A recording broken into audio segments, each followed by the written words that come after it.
हंसी देखे हैं, तुम सा नहीं देखा। चाहे कोई मुझे जंगली कहे, कहने दो जी कहता रहे। लाल छड़ी मैदान खड़ी, क्या खूब लड़ी, क्या खूब लड़ी। तीरथ जाना बगियन मेरे भंवरा, तीरथ जाना बगियन में। हम प्यार के तूफानों में घिरे हैं, हम क्या करें।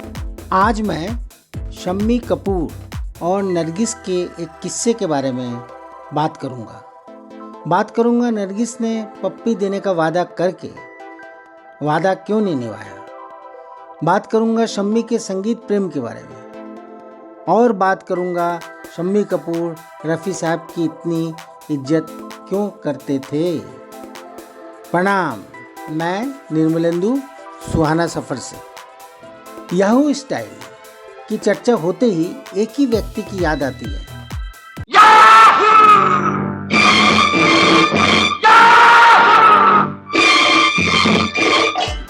उस वर्सेटाइल एक्टर की जिसके नाम से फिल्में बिकती थी। दरअसल इस स्टाइल की शुरुआत हुई थी 1958 की फिल्म तुमसा नहीं देखा से।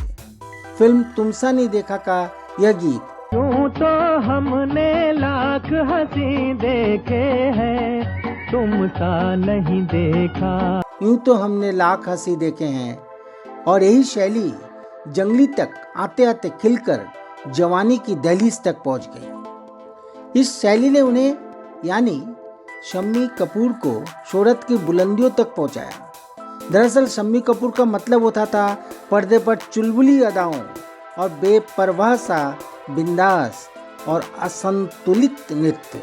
आजकल तेरे मेरे प्यार के चर्चे हर ज़बान पर, सबको मालूम है और सबको खबर हो गई।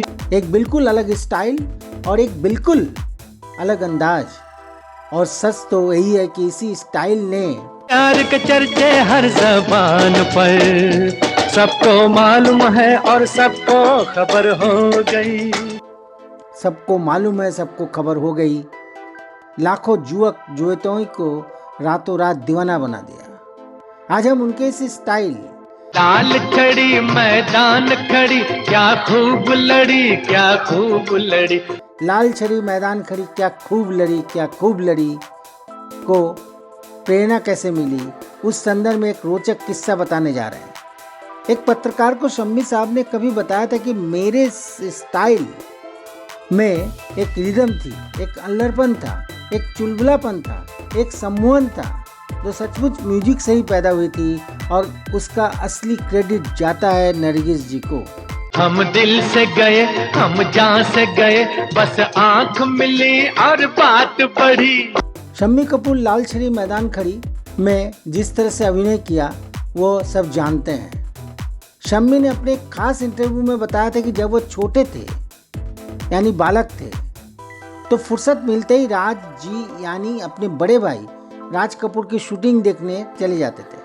वो भी हाफ पैंट पहनकर। सभी उनको पहचानते थे, इसलिए उनका आना जाना लगा रहता था। तब उनकी उम्र होगी 12 या 13 साल या ज़्यादा से ज़्यादा 14 साल। कभी कभी स्कूल से भी वह शूटिंग देखने के लिए अपने दोस्तों को रौब दिखाते हुए ले जाते। चलो मैं तुम लोग को शूटिंग दिखाता हूँ। एक दिन जब शम्मी कपूर वहाँ पहुँचे तो नरगिस जी आंखों में आंसू लिए मुंह लटकाए बैठी हुई थी। कारण ये था कि किसी वजह से उन्हें फिल्म आवारा में नहीं लिया जा रहा है। तो शम्मी कपूर ने उनसे कहा, आप रोइए मत, यह रोल आपको जरूर मिलेगा। नरगिस ने हंसकर कहा, मिलेगा तो तुम्हें एक पप्पी दूंगी। और यह कहते हुए मुस्कुराने लगी। बस बात आई गई हो गई।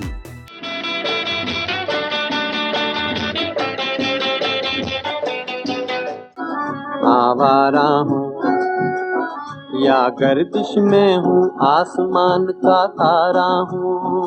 और एक दिन नरगिस को ये फिल्म न केवल मिल गई बल्कि हिट भी हो गई, सुपर डुपर हिट। केवल एक गीत, आवारा हूँ या गर्दिश में आसमान का तारा हूँ।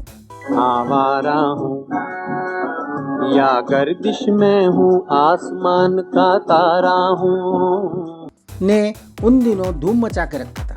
काफी समय बाद नरगिस से मिलने पर जब शम्मी कपूर ने शरारती अंदाज में मुस्कुराते हुए मंद मंद मुस्कुराते हुए नरगिस से अपने इनाम के बारे में पूछा तो उनका जवाब था, वह इनाम तो अब तुमको नहीं दिया जा सकता क्योंकि अब तुम बड़े हो गए हो। नरगिस ने भी मंद मंद मुस्कुराते हुए जवाब दिया, कुछ और मांग लो। बात भी ठीक थी। जब यह बात हुई थी तब शम्मी कपूर बच्चा था, 12 या 13 साल का, नेकर पहनकर घूमता था, नारे लटके हुए होते थे और अब उसकी मूछें निकल आई हैं। दरअसल शम्मी कपूर को बचपन से ही म्यूजिक का बेहद शौक था। यूं तो हमने लाख हंसी देखे हैं, तुम सा नहीं देखा। यूं तो हमने लाख हंसी देखे हैं गीत से उन्होंने फिल्म में एंट्री ली और यही वजह है कि शम्मी कपूर ने एक रिकॉर्ड प्लेयर की मांग कर दी। बता दें कि उस समय यह बड़ी चीज हुआ करती थी। शम्मी कपूर केएल सहगल के भक्त थे और वह सहगल साहब के इस गीत जब दिल ही टूट गया, जब दिल ही टूट गया तो जी कर क्या करेंगे को बेहद पसंद करते थे। गाते भी थे, गुनगुनाते भी थे। संगीत की रुचि उनकी बचपन से ही थी, इसलिए शम्मी की मांग सुनते ही नरगिस जी ने तुरंत उन्हें गाड़ी में बिठाया और फिरोज शाह मेहता रोड पर रिदम हाउस जाकर 520 रुपए में लाल रंग का रिकॉर्ड प्लेयर खरीद दिया। और इसके बाद शम्मी कपूर ढूंढ ढूंढ करके अच्छे अच्छे देसी विदेशी रिकॉर्ड जमा करने लगे, संगीत के रिकॉर्ड जमा करने लगे। फुर्सत मिलते ही वो अपने दोस्तों को साथ लेकर घर की छत पर चले जाते और उस म्यूजिक पर मनमाने ढंग से नाचते गाते और अपने दोस्तों को बहलाते। सचिन देव के इस गीत को भी वो खूब सुनते।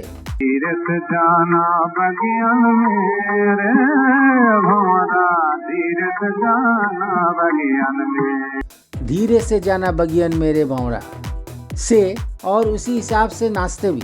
हालांकि तब उस नृत्य का उनका अपना कोई मकसद नहीं होता था, लेकिन बॉडी मूवमेंट को रिदम के साथ जोड़कर नाचना उन्हें अच्छा लगता और इसीलिए उन्होंने अपनी याहू स्टाइल को हमेशा नरगिस जी की देन कहा। और जब फिल्मों में काम मिलना शुरू हुआ तो रफ़ी साहब के दीवाने हो गए। उन्होंने एक इंटरव्यू में कहा था कि वे रफ़ी साहब के दीवाने उड़न खटोला के उस गीत से ही हो गए थे। गीत के बोल थे, वो दूर के मुसाफिर हमको भी साथ ले ले। जी हाँ, एक सुपर डुपर गीत थी, हिट गीत। ओ दूर के मुसाफिर हमको भी साथ ले ले रे। उन्होंने एक खास महफिल में कहा था कि मेरी आवाज़ चली गई और यह कहते हुए फूट फूट कर रोने लगे थे। कब कहा था आपको हम बताते हैं। उन्होंने ये भी कहा था कि विदाउट रफ़ी साहब आई एम इनकम्प्लीट। इसके बाद उन्होंने एक वाकया सुनाया। I can definitely say one thing, that without Rafi Saab, I was incomplete.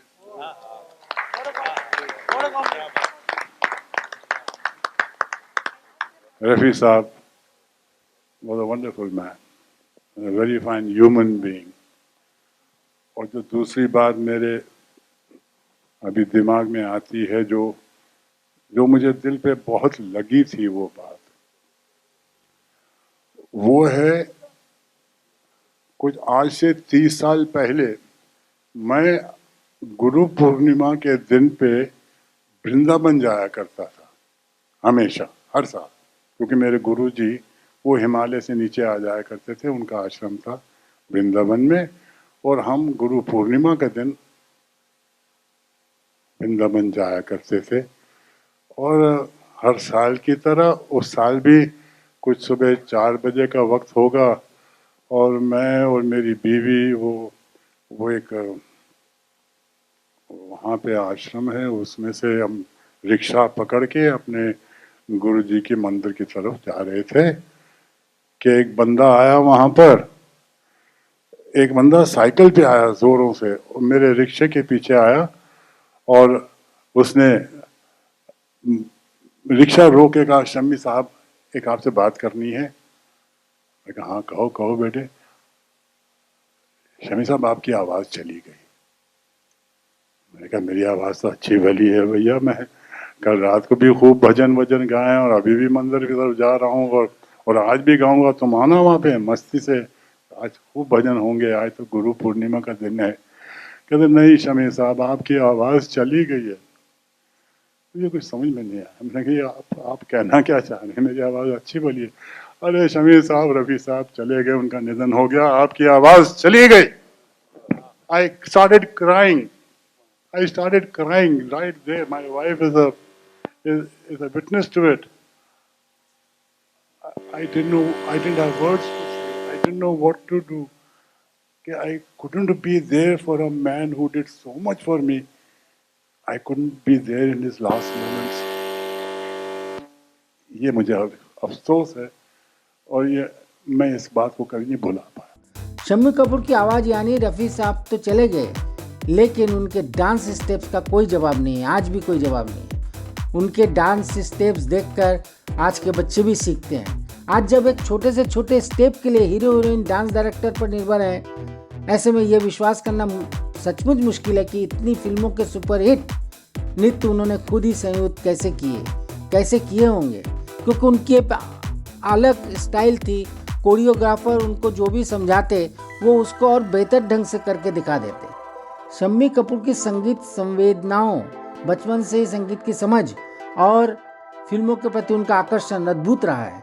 Geeta Bali के साथ उनका रोमांस और विवाह उल्लेखनीय रहे हैं, क्योंकि गीता भी चुलबुली थी और बहुत ही नटखट थी, इसीलिए दोनों की शादी तुरंत चटमंगनी पर ब्याह की तरह हो गया। शम्मी कपूर को संगीत की समझ इतनी थी कि जब जब रफ़ी साहब उनके गीतों की रिकॉर्डिंग करते, वह रिकॉर्डिंग रूम में मौजूद रहते। हाँ, उनका ये स्वभाव था।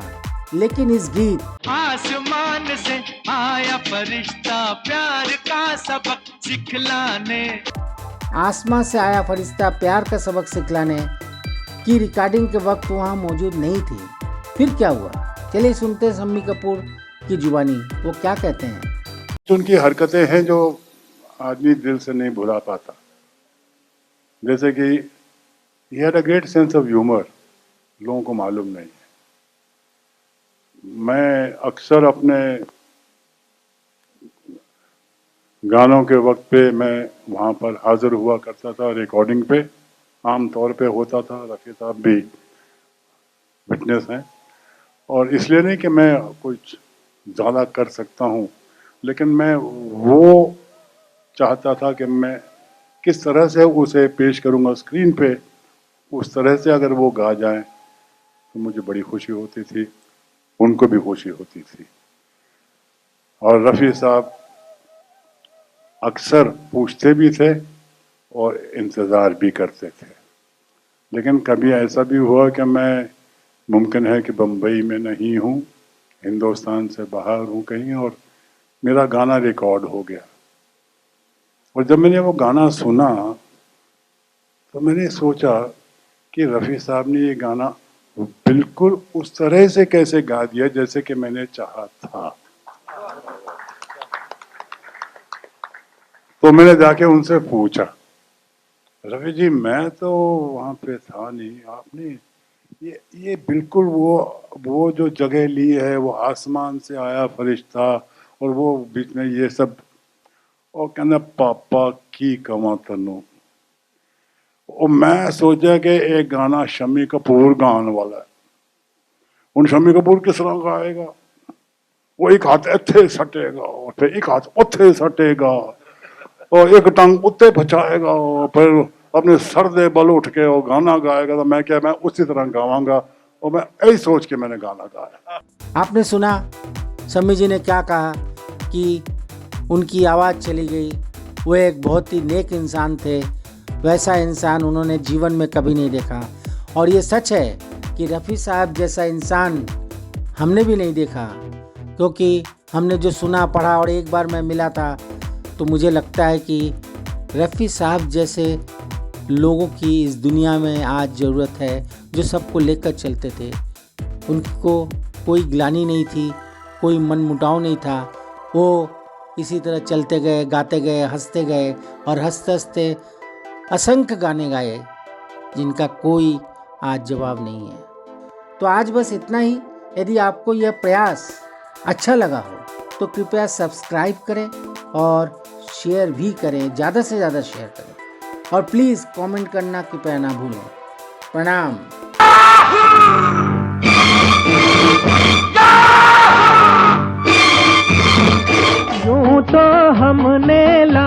हंसी देखे हैं, तुम सा नहीं देखा।